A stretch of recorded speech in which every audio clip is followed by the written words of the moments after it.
Michael Turner's life had become quiet, almost too quiet. His days were filled with the same routines: early mornings, silent breakfasts, long hours at the architecture firm, and peaceful but lonely evenings in his home just outside Seattle. It had been for years since his wife passed away, and though time softened the pain, it left behind a kind of emptiness he couldn't name. His daughter Emily was his only anchor. She was 20 now, in her second year of college, full of energy and always surrounded by friends.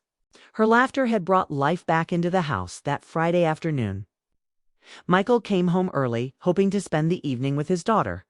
When he walked through the door, he heard voices, Emily's, and another softer one that sounded familiar.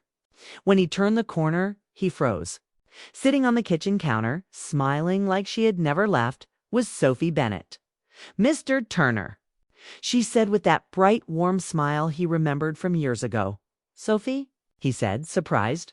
"It's been ages." "It has," she replied, sliding down from the counter. "I'm back in town for a bit. Just moved back from Chicago." Emily grinned. "Sophie's staying here for a few days until she finds her own apartment." "You don't mind, right, Dad?" "Of course not," he said, though he felt a sudden, strange flutter in his chest. That evening, as the three of them ate dinner, Michael couldn't help noticing how much Sophie had changed.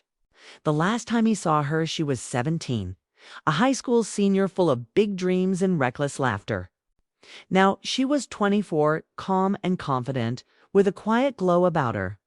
The way she carried herself was different, poised, almost graceful. She talked about her years in Chicago, her design degree, her short stint at an interior firm, and how she missed the slower pace of the Pacific Northwest. Michael listened with genuine interest, though a part of him felt uneasy about how icily her presence filled the room.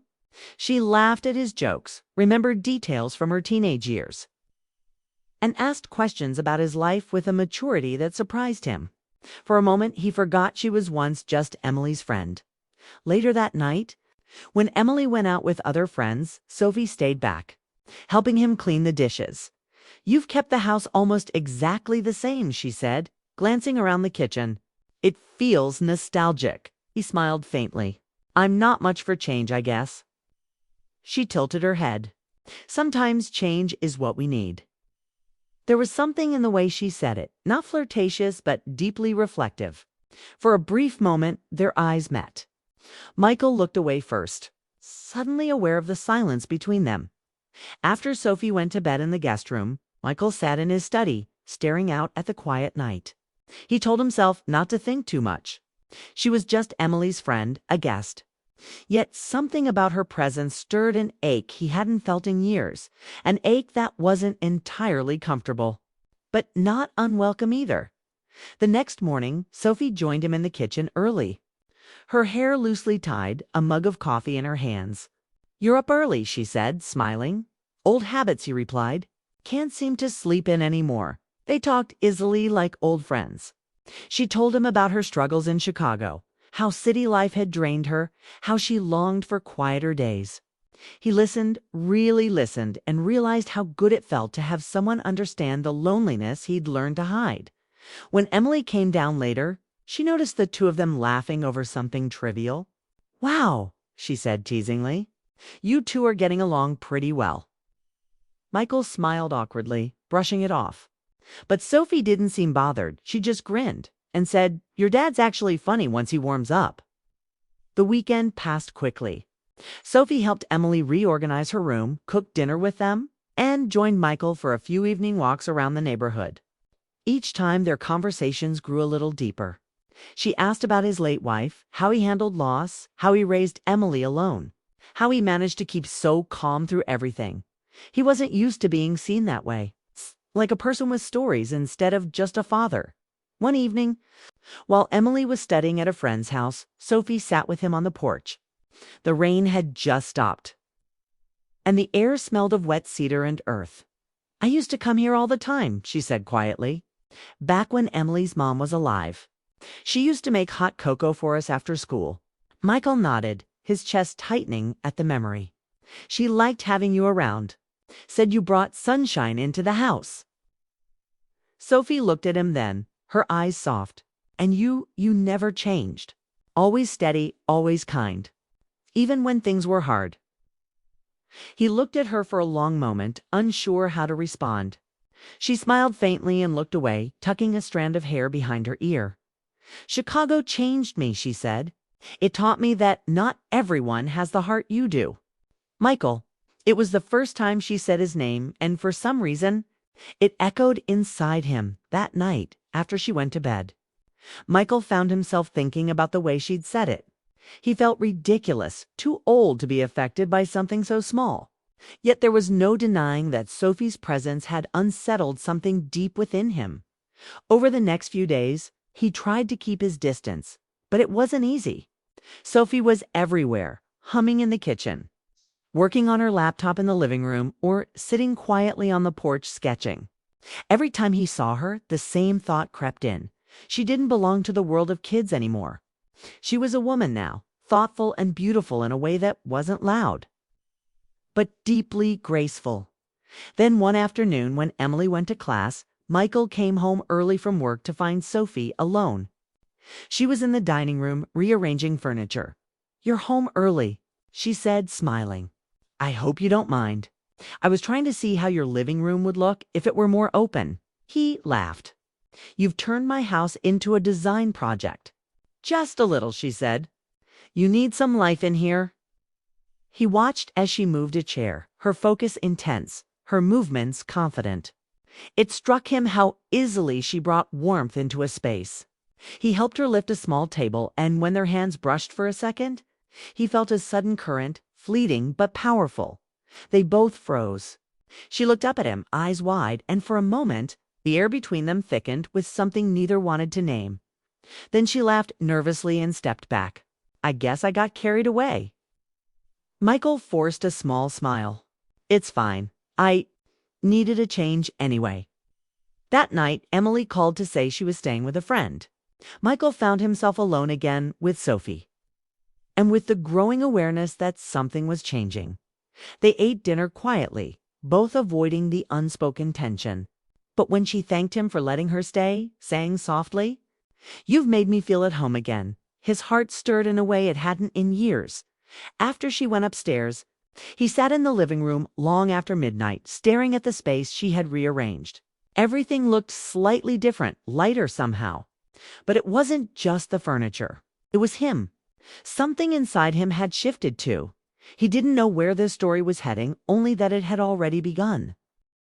The following days unfolded quietly, yet something unspoken hovered between Michael and Sophie.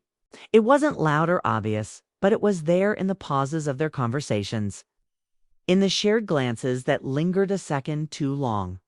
Michael noticed himself growing aware of the smallest things, the sound of her laughter, light scent of her perfume, the way she'd smile when she caught him looking thoughtful. He didn't understand why he cared so much, but he did. Sophie, on the other hand, seemed to sense the tension too, though she never mentioned it. She carried herself with calm warmth, acting like nothing had changed. She'd wake early, make coffee for them both, and ask him about his work. Sometimes she'd sit across from him at the dining table, working on her laptop, lost in concentration. He admired her discipline, how she seemed focused on building a new chapter in her life. One afternoon, Emily came home, bursting through the door with excitement. "Dad, Sophie found a job. She's joining an interior design company downtown." Michael smiled. "That's great news, Sophie. Congratulations." Sophie grinned. "Thank you. It's a small firm, but they liked my work. I start next week." He felt proud of her, though part of him realized her new job meant she'd soon move out. That thought sat heavier on him than he wanted to admit. The week passed in a blur. Sophie spent her evenings preparing for her job, browsing through designs, and sharing ideas with Michael. They often sat together after dinner, talking about art, work, and life. She'd ask for his advice, and he'd listen, fascinated by how her mind worked. One evening, Emily stayed late at the campus library, and Michael found himself again alone with Sophie. She was sketching something at the dining table, her brow furrowed in focus. Curious, he walked over. "What are you working on?" "Just a layout for the firm's client project," she said without looking up. They want a modern but warm style. I'm struggling with a lighting arrangement. He sat beside her and looked at her sketch. You're good at this, he said. You have a sense of balance that feels natural. She looked at him, surprised. You really think so? Absolutely, he said. You see things in a way most people miss. She smiled softly, a quiet appreciation in her eyes. You always say things that stay with me, Michael.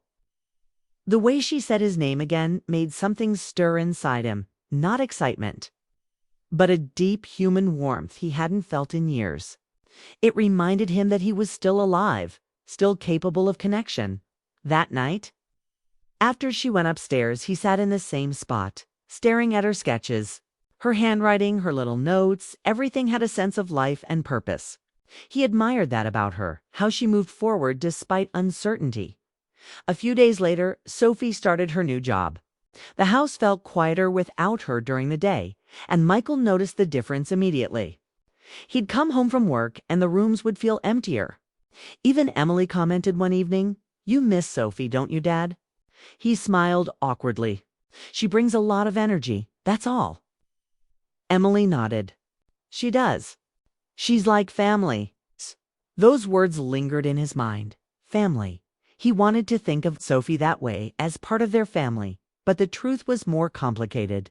There was admiration, respect, and something else he didn't want to name. A week later, on a rainy Thursday evening, Sophie came home looking tired. She kicked off her shoes, smiled weakly, and said, "Work's been crazy this week." Michael poured her a cup of tea. "Then tonight, you rest. Sit down." She laughed. "You sound like my dad." "Maybe I am getting old," he said jokingly. She looked at him for a moment, her expression soft. "You don't seem old to me, Michael. You seem ... steady. The kind of person people trust." There was sincerity in her voice that caught him off guard. He smiled but said nothing, afraid that words might ruin the moment. Over the next few days, their friendship grew stronger. They didn't talk about feelings, but their connection deepened in small ways. Shared dinners, quiet laughter, moments of comfortable silence. Sometimes Emily would tease them, saying they acted like an old married couple and they'd both laugh it off. But each time, Michael's heart would skip. Just a little. Then came the evening that changed everything. Emily had gone on a weekend trip with her college friends. It was just Michael and Sophie at home. They spent most of the day fixing the garden and cleaning the patio. By the time the sun went down, they were both exhausted. "Pizza?" she asked, sitting on the porch steps. "Sure," he said. They ordered food, sat outside, and watched the rain drizzle softly over the street. The lights from the houses reflected off the wet pavement, painting the neighborhood in gold and gray dots. Sophie leaned back, closing her eyes. "It feels peaceful here. Like nothing bad can touch you." Michael nodded. "That's what I love about this house. It's quiet, safe." She looked at him then, her expression thoughtful. "You built a good life, Michael. Even after everything you went through, you stayed kind. That's rare." He turned toward her, his heart tightening. "It wasn't easy," he said quietly. "There were years when I didn't think I could keep going. But then Emily needed me. That kept me steady." She smiled gently. "You've done more than just stay steady. You've inspired people, even me." The rain grew heavier and they moved under the porch roof. For a long moment, they just sat there, listening to the rain. Sophie broke the silence. "You know, when I was younger, I used to think you were the perfect dad, the kind every kid wished they had. You were always calm, never raised your voice. I didn't realize back then how much strength that takes." Her words hit him harder than he expected. "Strength comes from the people around us," he said softly, "and sometimes from the people we least expect." Their eyes met and neither of them looked away. The moment stretched, quiet, delicate, full of meaning that didn't need to be spoken. Then Sophie smiled faintly, breaking the spell. "I'm glad I came back," she whispered. "This place, it feels like home again." Michael nodded, his throat tight. "I'm glad you did too." That night, he lay awake for a long time, thinking about her words. He knew he was treading dangerous emotional ground, not because anything wrong had happened, but because his heart was slowly awakening in a way he hadn't planned. The next morning, Sophie acted as though nothing had changed. She was cheerful, humming as she made breakfast. Michael followed her lead, grateful for her composure. But the truth was, both of them knew something had shifted quietly, deeply, unavoidably. Days turned into weeks, okay? And Sophie continued living with them until she found her own apartment. The day she came to tell him she'd signed the lease, Michael felt both proud and unexpectedly sad. "That's wonderful," he said, forcing a smile. She nodded, smiling faintly. "It's not far. Just a few blocks away. You'll still see me around. I'll hold you to that," he said. She looked at him for a long second, as though trying to say something else, but then changed her mind. "Thank you, Michael," she said softly, "for everything. You've given me more kindness than I deserve." He wanted to tell her she deserved every bit of it, that her presence had given his life color again. But he stayed silent that evening. As she packed her last box, he stood by the door, unsure of what to say. When she hugged him goodbye, it felt both final and unfinished. "I'll see you soon," she said, smiling. And then she was gone. That night, the house felt unbearably quiet. Emily came home later and asked, "Dad, are you okay?" He nodded, but his heart felt heavy. He told himself it was normal. People come and go, but deep down, he knew something had changed forever. Sophie had brought something back into his life that he hadn't realized he'd lost the courage to feel again. And though she was gone, her presence lingered in every corner of the house, in the laughter that once filled the air, and in the warmth that still lingered on the porch where they watched the rain. He didn't regret a thing, because sometimes the people who enter our lives unexpectedly are the ones who remind us what it means to be alive. Months had passed since Sophie moved into her new apartment, and life in Michael's house had slowly returned to its quiet rhythm. Emily had her usual energy back, busy with college projects and friends. Michael still went to work every morning, made dinner at the same time, and sat on the same porch in the evenings. Yet the house felt different. Not empty, but changed. Some evenings, when the light fell softly through the curtains, he caught himself glancing toward the chair Sophie used to sit in. He missed her. He missed her laughter that filled the air like sunlight, the way she brought warmth even on the dullest days. It wasn't something he could explain to anyone, not even to himself fully. It wasn't love, at least not the kind people talk about. It was gratitude mixed with quiet affection, the kind that grows between two souls who've unknowingly helped each other heal. One Saturday morning, Michael received a text. It was from Sophie. "Hey, I'm in the neighborhood. Can I stop by?" His heart lifted. He quickly replied, "Of course. You're always welcome." When she arrived, she looked different, more confident, more mature, like someone who had finally found her place in the world. Her hair was shorter and her eyes sparkled with the calm of someone who'd grown through experience. "Wow," Michael said with a smile. "You look happy?" She laughed softly. "I am. Work's been good, and I'm learning a lot." She paused, glancing around. "But this place still feels like home." They talked for hours about her job, her new coworkers, and the projects she was designing. Emily joined in when she came home, and the house once again filled with that familiar laughter Michael had missed so much. When Sophie left that evening, she hugged them both. "You two will always be family to me," she said warmly. Her words stayed with Michael long after she was gone. Family. That was the right word for what they had become.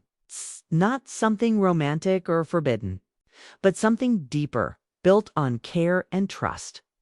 Yet deep down, he still felt something unresolved. Over the next few months, Sophie visited often.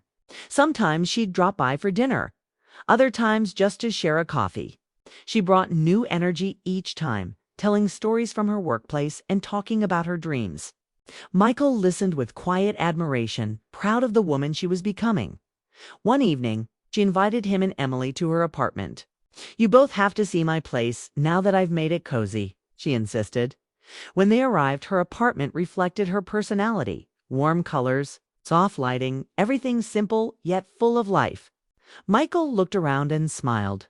You've done an amazing job. Thank you, she said, her eyes glowing with pride. You helped me believe I could do this. They had dinner, laughed, and talked until late. Before they left, Sophie walked Michael to the door. You know, she said quietly, I used to think I was just a guest in your home, but you made me feel like I belonged. I'll never forget that. Michael's throat tightened. You'll always have a place there, he replied softly. Always. As months went by, life moved forward. Emily graduated from college and started working in another city, visiting home only occasionally. Michael, now in his 50s, adjusted to the silence of an empty house again. Yet he no longer felt lonely. Sophie had taught him something valuable. That connection didn't end when someone left your home. It lived on in the small ways they changed you. Then, one autumn afternoon, Sophie called him out of the blue. Michael, can we talk? Her voice sounded nervous. Of course, he said. Is everything okay? I just need someone to listen. Can I come over? When she arrived, she seemed troubled. She sat down on the porch, just like old times, and took a deep breath. I made a mistake at work, she confessed. A client blamed me for something that wasn't entirely my fault. I might lose my position.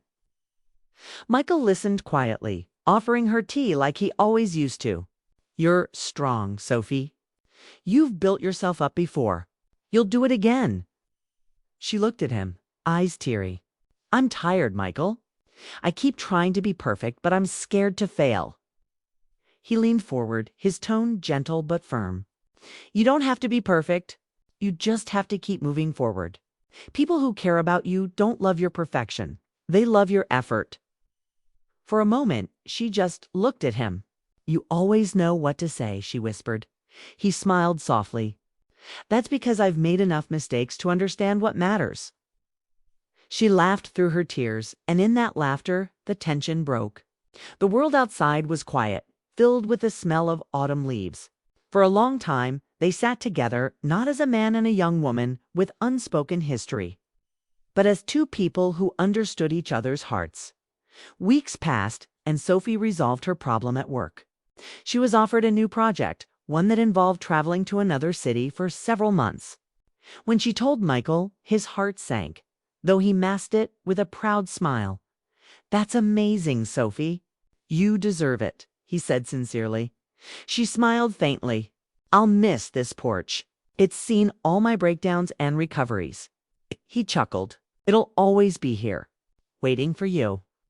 Before she left town, she came by one last time. She brought a small gift, a framed drawing of his house, hand-sketched with delicate details. At the bottom, she had written, for the man who gave me a home when I needed one. Michael was moved beyond words. This is beautiful, he said quietly. Sophie smiled. It's not just your house. It's where I learned what kindness looks like. When she hugged him goodbye, it felt different this time, peaceful, complete. There was no tension, no longing. Just gratitude, mutual respect, and quiet affection that didn't need to be explained. After she left, Michael placed the drawing on the mantel. Each morning, as he drank his coffee, he looked at it and smiled. Life had come full circle. He had once been the one to offer support, and now he realized he'd received just as much in return. Years went by. Emily got married, and Sophie eventually opened her own design studio. They all stayed in touch, visiting each other from time to time. Every holiday season, Sophie would send Michael a handwritten card. One year it read, Your wisdom still guides me, even when you're not there. Thank you for being my safe place. Michael smiled every time he read it. He had long accepted that what they shared wasn't a story of forbidden love, but of emotional healing to people from different generations who had crossed paths at the right time and reminded each other how to live again. One spring evening, years later, he sat on the same porch where it all began. The air was filled with the scent of blooming flowers and the sound of distant laughter from a family walking by. He thought about everything, the loneliness after his wife passed, Emily growing up. Sophie's laughter echoing through the house. I felt a deep sense of peace. He realized that not every powerful story ends with romance. Some end with understanding, with quiet companionship, with a kind of love that doesn't need labels or confessions. As the sun dipped below the horizon, he whispered to himself, I didn't lose her. I just helped her find her wings. Inside, the framed sketch still hung on the wall, a symbol of a bond that had changed them both forever. And as the night settled, Michael smiled, knowing that sometimes the most meaningful relationships in life are the ones that never needed to be defined, just felt